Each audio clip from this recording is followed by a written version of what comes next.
চাঁদাবাজদের হালনাগাদ একটি লিস্ট তৈরি করছি এবং এই লিস্ট 1-2 দিনের মধ্যে সম্পন্ন হলে আমি চাঁদাবাজদের গ্রেফতারের জন্য, তাদের বিরুদ্ধে ব্যবস্থা গ্রহণের জন্য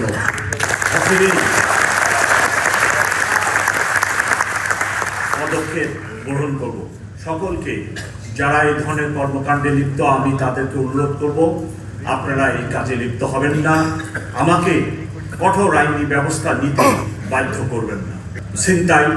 ছিনতাই ইদানিং আমার কাছে যে রিপোর্ট, ছিনতাই অনেক বেড়ে গেছে এবং এই ছিনতাইয়ের ঘটনার মধ্যে অধিকাংশ ছিনতাই হচ্ছে মোবাইল ফোন ছিনতাই।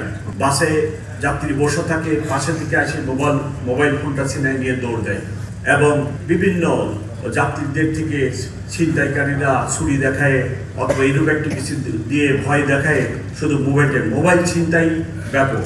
For the foreign students, I draw your attention, mobile ছিনতাই is on the rise.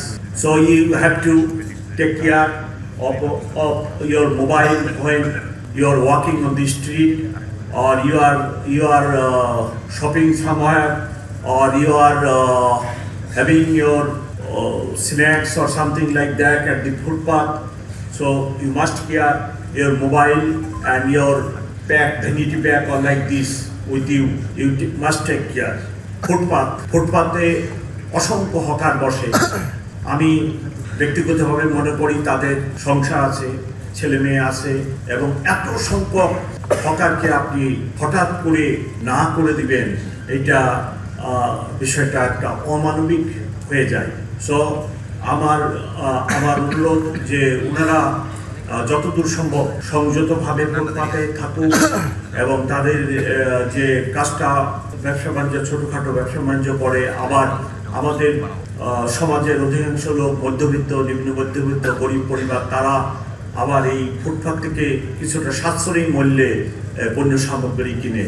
এইসব বিষয় দিয়ে নজর রেখে আমি চাই যে ফুটপাতে দোকান বসে ব্যবসা বাণিজ্য করতেছেন তারা যেন খেয়াল রাখে যেন আমার ট্রাফিক কোনোভাবে ডিস্টার্ব না, এবং আমার মানুষ এই শহরবাসী যেন ফুটপাত দিয়ে হাঁটার একটা সুযোগ থাকে। সবই দখল করে যদি নেন তাহলে তো আমার শহরে যারা বাস করতেছেন তারা হাঁটারও সুযোগ পাবেন না, আমার ট্রাফিক ডিস্টার্ব হবে, অতটা তো ছাড় দিতে পারবো না। আপনাদেরকে সংযত থাকতে হবে।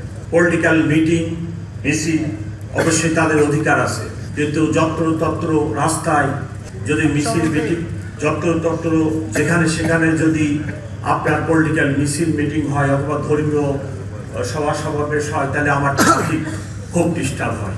এক জায়গায় যদি ট্রাফিক আধা ঘন্টা 1 ঘন্টার জন্য হল্ট থাকে, এই রেস সারাদিন থাকে, এই ট্রাফিক যে জাম, এটা ছুটতে 7 ঘন্টা 8 ঘন্টা সময় লেগে যায়। সো আমি ওনাদেরকে রিকোয়েস্ট করব, আপনারা যখন ধর্মীয় মিটিং, পলিটিক্যাল মিটিং, সামাজিক মিটিং, সমাবেশ করবেন, একটা বদ্ধ পরিসরে এইরূপ একটি জায়গায় যদি করেন তাহলে আমাদের ট্রাফিক ব্যবস্থাপনায় সুবিধা হয়। আপনারা বাড়িঘর অবশ্যই করবেন, সেটা আপনাদের একটা অধিকার, কিন্তু বাড়িঘর করতে যে ইদানিং দেখা যাচ্ছে যে রাস্তার উপরে কনস্ট্রাকশন ম্যাটেরিয়াল রেখে ওইখানে ট্রাফিকের প্রতিবন্ধকতা সৃষ্টি করতেছেন, এবং এই ব্যাপারে আইন আছে, ঢাকা মেট্রোপলিটন পুলিশে আইন আছে। আপনার এই ইট বালুর রাস্তার উপরে রেখে মানুষের চলাচলে প্রতিবন্ধকতা সৃষ্টি করতেছেন, তার বিরুদ্ধে মামলা নেওয়ার ব্যবস্থা আছে। আমি রিকোয়েস্ট করবো, আমি ওই ধরনের ব্যবস্থার দিকে যেতে চাই না। আপনারা নিজেরা এইসব ব্যাপারে সতর্ক থাকবেন। আরেকটি ইম্পর্টেন্ট বিষয়, সেটা হলো যে মাদক, সমাজের রন্ধ্রে রন্ধ্রে মাদক ছড়িয়ে পড়ছে, এবং যারা মাদক তাদের টাকার অভাব হলে তারা আবার ওই ছিনতাইয়ে যুক্ত হয়। সো মাদক নির্মূল করা, মাদককে মোকাবেলা করা, মাদক ডিলারদেরকে ধরা, এটাও সামাজিক আন্দোলনের মাধ্যমে করতে হবে।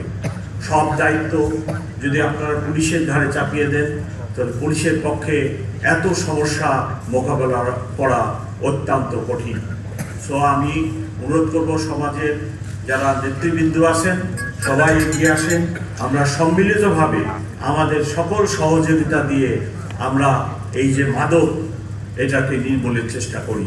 সে তার ফ্যামিলিকে ডিস্টার্ব করে টাকা পয়সার জন্য, সেখান থেকে তাদেরকে নিঃশেষ করে, তারপরে প্রতিবেশীদের ঘাড়ে চাপে, প্রতিবেশীদের এটা চুরি করে, ওটা চুরি করে, তারপরে রাস্তা যেয়ে ছিনতাই শুরু করে। সো এই মাদককে আমাদেরকে ঠেকাতে হবে সামাজিক আন্দোলনের মাধ্যমে। আরেকটি বিষয়, সেটা হলো যে জিডিএনটি মামলা, আমি আমার থানার কর্মকর্তাদের বলছি, যত খুশি মামলা হয় হোক, সেই দায়িত্ব আমি নিব, কিন্তু কোনো নাগরিক, কোনো মানুষ সেই জন্য মামলা নিল না এরূপ ঘটনা না ঘটে। সব মামলার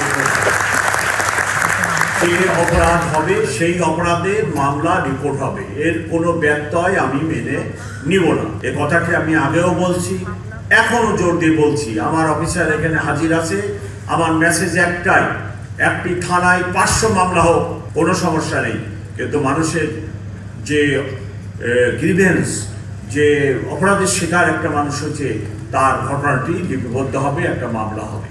আমি বক্তব্য বেশি বাড়াবো না।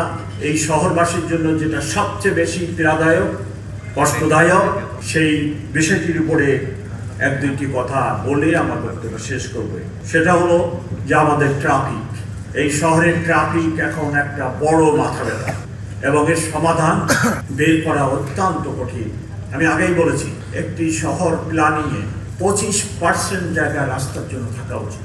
আপনাদের এই শহরে মাত্র 7%, 7 ভাগ রাস্তা।